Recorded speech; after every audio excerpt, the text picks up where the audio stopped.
much weed, my friends and family, they were concerned. They were like, damn, Lila, how high are you trying to get? I'm like, high enough to reach the cupboard. It's never high enough. Oh, you guys like my outfit? Thank you. I had to go with the black, you know what I mean, because it's slimming. I'm pushing 85 pounds right now, and I'm trying to get to 69. So, God, it's so hot outside. So hot, I was out there and I was like a baked potato. More like a tater tot. I'm a tater tot. I really like being here in this secret room. It's nice. I like this kind of vibe. You know, it's like dark and dingy. Any one of you could pick me up and put me into your pocket, and no one would know. I bet somebody in here would, you know? Besides, who wouldn't want me in their pants? If I'm so much fun, you'd want to carry me around in your pocket all day. Doesn't that make me a pocket pussy? I think it does. Oh, what's up? There's my friend Cecil in the front. It's right there. Cecil! Give it up for Cecil.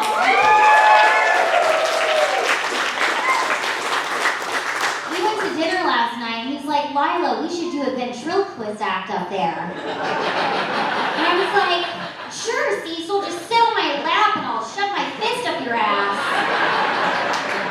I'm sure everyone would love to see that.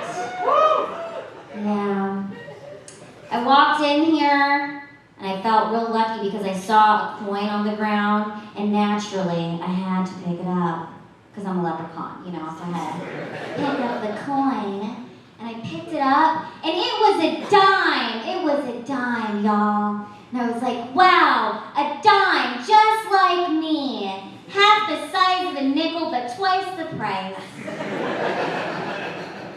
So great. I traveled all the way out here with Chrissie. We were in Austin, and she took the car, but I came back here by a horseback on my little pony. Giddy up, giddy up, giddy up. Just kidding, it wasn't a horse. It was actually just a Great Dane, which is a very large dog. Then after the long travels, I ate her. Because I'm Asian. And dogs are delicious. I don't know why people hate on me for eating dogs. Okay, because here's the thing. That is very good meat. Because it's been well loved. You know what I mean? Talk about grade A. I mean, it's out there just being loved and wandering in the grass. It's so good. I would bite a chihuahua's ass right now. Was up here. Are you guys having a good time at the anime convention? Yeah, I think I missed my calling as a cosplayer. You know, I am literally built like an anime character. Look at these legs, just all legs and barely any torso. I was born like this.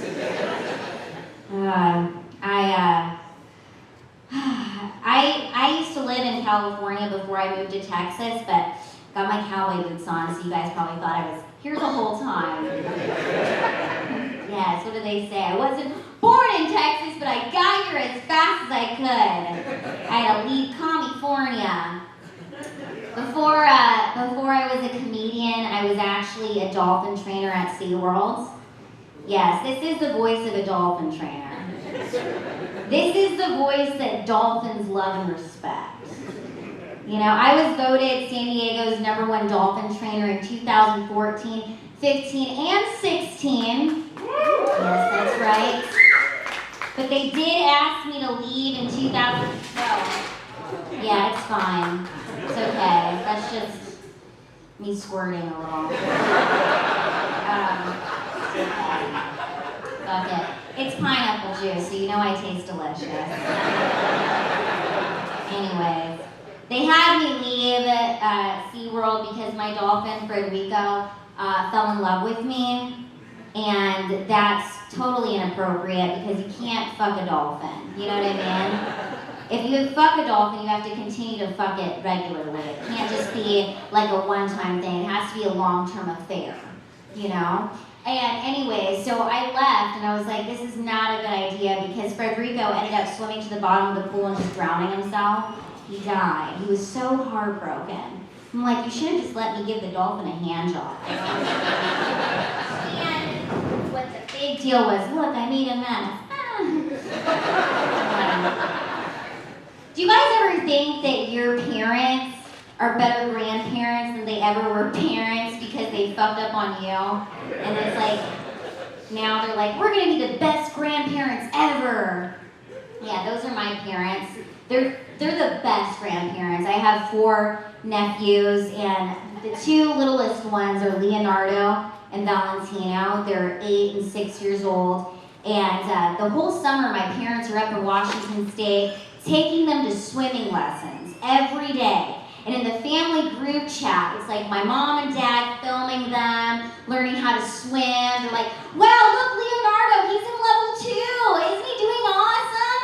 And it's, you know, it's great. It's great to see because it made me think of when I was 7 years old and I went to the pool once.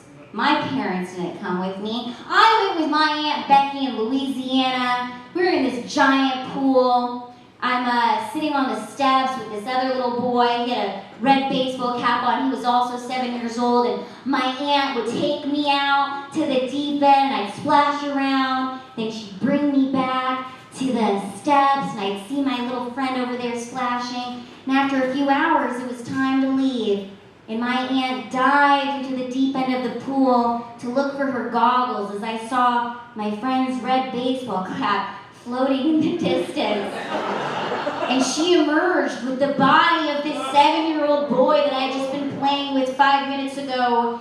And she tried to resuscitate him, but he drowned. And he was dead. And I was thinking, damn, I really need to learn how to swim. There is consequences to not knowing how to swim. So I did, and then I became a dolphin trainer. So it all worked out. But yeah, I've had a lot of really interesting jobs. That was so dark, huh, you guys? Now you know my origin story. Where did my trauma come from? Try seeing someone else that was 7 years old dead in front of you. It'll really make you think about life. But I've had a lot of interesting jobs. I remember I also used to sell Cutco. You guys ever heard of Cutco? Yeah, for those that don't know, it's like they're very fancy knives and kitchenware. And I sold this stuff door to door. Could you imagine me going door to door being like, here are the tools you can use to take me? Yeah. Then I also worked, I used to work for this spa place. We would sell spa packages to people in the parking lot. It was a blowout bar, and they would make me wear bunny ears, and I'd have to walk up to people and be like, sir, would your girlfriend like a blowout? Maybe you could watch. Yeah. But now I'm a comedian, you know, so it's great. I also used to, being here at the anime convention is pretty triggering because I used to be a leprechaun for different events, or like dress up for things. I used to do midget gigs, and here's the thing, that's offensive. These aren't gigs, these are midget jobs, okay? These are jobs, people. Yes, I remember my first midget job I found on Craigslist, and this man, he wanted 2 midgets to get into a pool of Jell-O and wrestle each other for his 30th birthday party. And I was like, sign me up. Who the fuck am I wrestling? I would get in that pool of Jell-O. Fuck it. I don't want to sell knives anymore, So I get to this man's birthday party. I show up. The party planner's there. He's there. He sees me. He's angry. He looks at his party planner. He's like, this is not the kind of midget I ordered. No offense, but she just is like an extra small regular person. She just looks like us, but extra small. This isn't the kind I wanted. I think he wanted one of those dwarf hoes. You know what I'm saying? That's what he wanted. I wasn't midget enough. So that was cried in my car. I was like, God damn it. This is sad. But then I was like, you know what? I could be a sexy leprechaun. That could be my thing, right? So for 4 years, every St. Patrick's Day was my money maker. I would dress up as a sexy leprechaun and go to events and parties. And in 2019, I was like, you know what? I'm ready to retire this shit. I'm not doing it anymore. And I was in a group chat with 15 other dwarf people, and they were all fully booked for St. Patrick's Day. It's a hot money-making day for us, okay? And the day before St. Patrick's Day, there's a text in the group chat. They were like, Khloe Kardashian needs a leprechaun. And guess who was the only leprechaun available? Me. I was like, you know what? Wow, this is really a way to go out, right? If it's gonna be my last leprechaun gig, let me do it big. So I drove over to Kris Jenner's house in full leprechaun getup. It was for Rob Kardashian's birthday. And Kanye West answered the door with Kim. He was like, hi, my name is Kanye, and this is my wife Kim, and this is my daughter Northwest. And I'm like, hi, I'm Lila, your leprechaun. And Northwest looks at me and she's like, you're not a real leprechaun. You're a little person. This is not the kind of leprechaun we ordered! Yeah. It wasn't the kind of leprechaun she wanted. I think she wanted like a real magical creature, you know what I mean? I think I'm pretty magical though, so whatever. You want to taste the rainbow? Tastes like pineapple juice. It's all over here. It's squirted. But yeah, that was good. You guys ever read hate comments online? I read one and this girl, she was like, oh my God, her legs look like chopsticks. And I was like, damn right, these are motherfucking chopsticks, okay? Because what's in between is shrimp fried rice. And you can eat it for the right price. It's delicious. I've been in jail.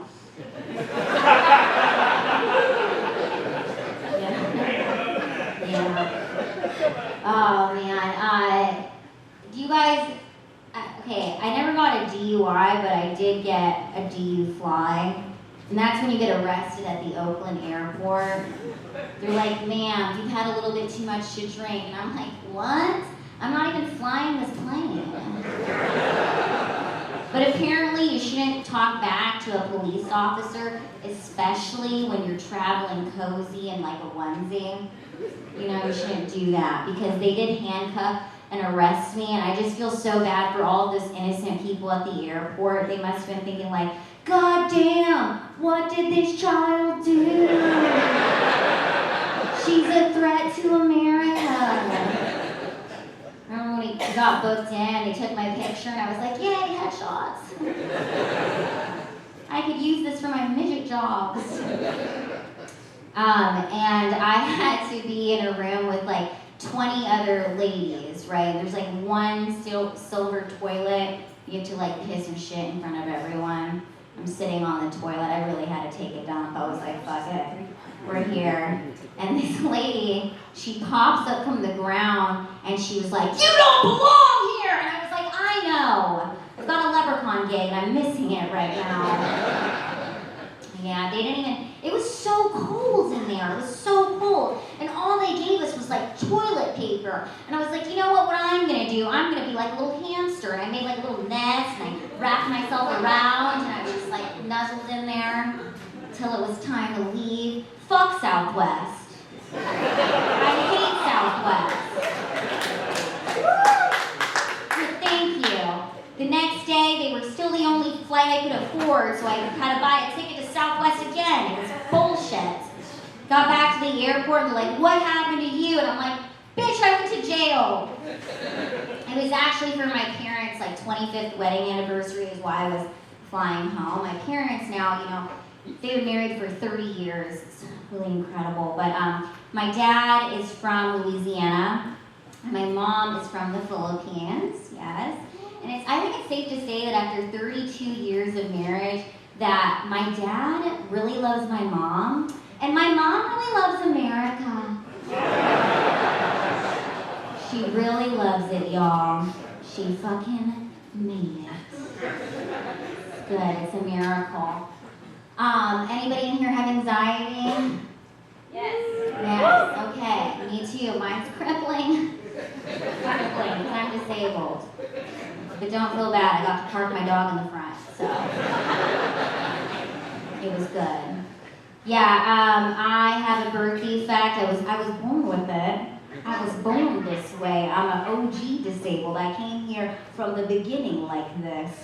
Any one of you could join me at any moment. But I came here fucked up from the start. Yeah, I have what's called spina bifida. And for those of you that don't know, that's like being born with a spinal cord injury. Spina bifida is what they call the snowflake disability because no two cases are alike, okay? I was born with the most severe kind called spina bifida myelomeningocele. And we actually got my spina bifida buddy in the back, Mike. The only VIP person in here. Yeah, that's right. Mike he's VIP because he's the only person that came with his own fucking chair, okay? That's why I came in here. But yeah, when I was born, my parents had no idea that I was going to be born this way. Thank God. You know what I mean? Could you imagine if they knew? They'd be like, Man, what do people say? All I want is a healthy baby. That was not me, you know? That's not what I was. When I came out the womb, it was like, there's going to be lots of problems here. They told my parents that I wouldn't live past the age of 13 and that I would have learning disabilities, and they performed all these operations on me. So truly, it's a miracle I'm here, y'all. Thank you. It's a miracle. They're who they want to kill. And it's great. I don't even have to work that hard to impress my parents. You know what I mean? I just gotta show up. I'm like, oh my God, she made it. She's here. It's really exciting. But yeah, I really think it's funny how like any one of you could just fucking get hit by a bus and then limp like me, you know? Okay. I wouldn't be doing this if I didn't walk with a limp. I'm just kidding. I still would. I like it. It's cool. It's fine. My mom, here's the thing. She's from the Philippines, so none of my relatives think that I'm disabled. They're like, you're American.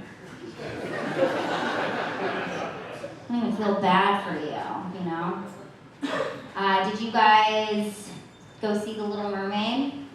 And you know, like that? I didn't either, because I'm like, how dare they not make her a little person?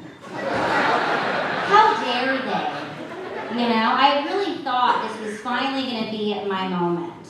Because growing up, what disabled Disney character did they have for me to look up to? Who? The Hunchback of Notre Dame? Really? That guy with the fucked up face too? It's like, not only the Hunchback, it's like his face was fucked up. Like, couldn't we have given him a chiseled prince face and called him the Hunchback of Notre Dame? He's fine. He'll blow your back out. Hell, he blew his own back out. That is not what we did. We made him the Hunchback of Notre Dame. We feel so bad for this hunchback man with the fucked up face, you know? He's in love with this beautiful gypsy girl, but she don't even love him back. She likes the guy who has the normal face and the normal back too. That's what she ends up with. Speaking of movies, did you guys go see The Sound of Freedom? You saw The Sound of Freedom? Give it up for that movie. You know, I was in the theaters and I was watching this movie and people around me were getting so emotional. And I was sitting there watching this movie being like, oh my God, I've got what the people want. I have got the body that the people are craving. This is always gonna be in. Someone take me to Colombia. You know? Hit the wall? Never. Not when you look like this. Yeah, because I just had a birthday. You know, my birthday is July 14th, and I just turned 32 years old. Thank you. And I'm really not afraid to get old, you know, because I'm 32 in the front, but from the back, not a day over AIDS. Not a day over AIDS. Guys, this has been so much fun. I squirted all over here. And, you know, I was really nervous about that because I'm glad it came out clear. You know, I got here and I started my period and I was like, this could be really bad. And I'm really happy that the Q-tip I stuck in here didn't pop out with that. So that's a tight joke. Okay, I'm gonna leave you guys with this. People are always like, Lila, how are you to have such a positive outlook on life all the time? I'm like, it's really quite simple.